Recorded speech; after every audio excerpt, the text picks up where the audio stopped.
गोविंद शिल्प घेऊन येत आहे एकूण 80 ट्विन बंगलोचा भव्य दिव्य पंढरपुरातील एकमेव प्रकल्प। आमच्या प्रकल्पाची वैशिष्ट्ये मनाला शांती देणारं महादेवाचं मंदिर, मुख्य रस्ता सुमारे 30 फुटांचा, अंतर्गत रस्ता सुमारे 20 फुटांचा, ग्रामपंचायत योजनेचा प्रत्येक बंगलोजला स्वतंत्र नळ, सांडपाण्याची सुरक्षित विल्हेवाट, सर्व टाइल्स ग्लॉसी आणि नामांकित कंपनीच्या, सर्व स्टेअर, खिडक्या, चौकटी सुपर ब्लॅक ग्रेनाइट, दोन्ही अटॅच बाथरूम पूर्णपणे टाइल्स, पंतप्रधान हर घर नळ योजना पूर्णत्वाकडे, बाथरूम, बेसिन, किचन, सीपू फिटिंग्स हे जगवार कंपनीचे, स्टील वर्क पूर्णपणे जिंदाल कंपनीचे, 1000 लिटर पाण्याची टाकी, 150 लिटर सोलर वॉटर हीटर सोबत वॉटर प्युरिफायर, प्रत्येक बंगलोजला स्वतंत्र पार्किंग, दर्शनीय भाग पूर्णपणे डॅटो टाइल्स, टाटा प्रवेश कंपनीचे आकर्षक भक्कम दरवाजा, फुटी उंचीचे सुरक्षित कंपाऊंड। मग विचार काय करताय? गोविंद शिल्प, पत्ता गट नंबर 95, हॉटेल अंगण शेजारी, टाकळी रोड, पंढरपूर। कोल्हापुरातील करवीर तालुक्यातील हिरवडे दुमाला येथील प्रीतम प्रकाश कांबळे वय वर्ष 25 या तरुणाने प्रेम संबंधातील ताण आणि मुलीच्या नातेवाईकांकडून झालेल्या मानसिक छळाला कंटाळून विष प्राशन करून आत्महत्या केल्याची धक्कादायक घटना समोर आली आहे। या प्रकरणी करवीर पोलिसांनी एका महिलेसह तिघांवर आत्महत्येस प्रवृत्त केल्याचा गुन्हा दाखल करून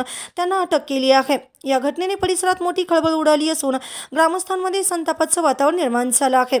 पोलिसांनी शासकीय रुग्णालयाबाहेरील तणावपूर्ण परिस्थिती नियंत्रणात आणत मृतदेहाची उत्तरीय तपासणी करून कुटुंबियांच्या ताब्यात दिला। मिळालेल्या माहितीनुसार प्रीतम कांबळे याचा एका मुलीशी प्रेम संबंध होते, मात्र हा संबंध मुलीच्या घरच्यांना मान्य नव्हता।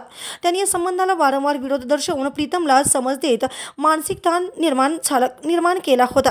या मानसिक त्रासाला कंटाळून प्रीतमने 2 ऑक्टोबर रोजी ग्रामोझोन विष प्राशन करून आत्महत्येचा प्रयत्न केला।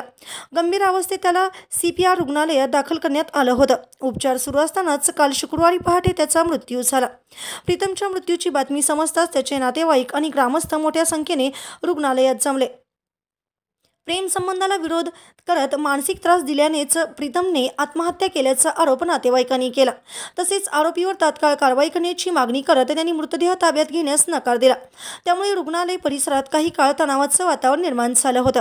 यानंतर पोलीस निरीक्षक किशोर शिंदे यांच्या मार्गदर्शनाखाली पोलीस पथकाने परिस्थिती नियंत्रणात आणली आणि प्रीतमची आई राणी प्रकाश कांबळे वय वर्ष 40 राहणार हिरवडे खालसा तालुका करवीर यांनी दिलेल्या फिर्यादीवरून कृष्णात भिवा पाटील तसेच सविता कृष्णात पाटील आणि धनाजी महादेव पाटील तिघेही राहणार हिरवडे खालसा यांच्यावर आत्महत्येस प्रवृत्त केल्याचा गुन्हा दाखल करण्यात आला।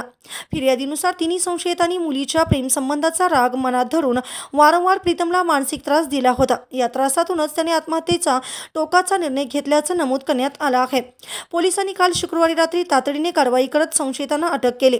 करवीर पोलीस ठाण्यात याची नोंद असून पुढील तपास सुरू आहे। दरम्यान या घटनेमुळे आंतरजातीय प्रेमसंबंध आणि तरुणाच्या मानसिक अवस्थेबाबत प्रश्न पुन्हा एकदा पुढे आला आहे। सामाजिक स्तरावर अशा प्रकरणात होणाऱ्या दबावामुळे तरुणांच्या जीवावर बेतणाऱ्या घटनांची संख्या वाढताना दिसत असल्याने या प्रकरणाने समाजमन हादरून गेला आहे। ताज्या घडामोडी पाहण्यासाठी आमच्या YouTube चॅनलवरील PVR म्हणजेच पंढरी वार्ता या न्यूजला सबस्क्राइब करा आणि शेजारील बेल आयकॉनवर क्लिक करा।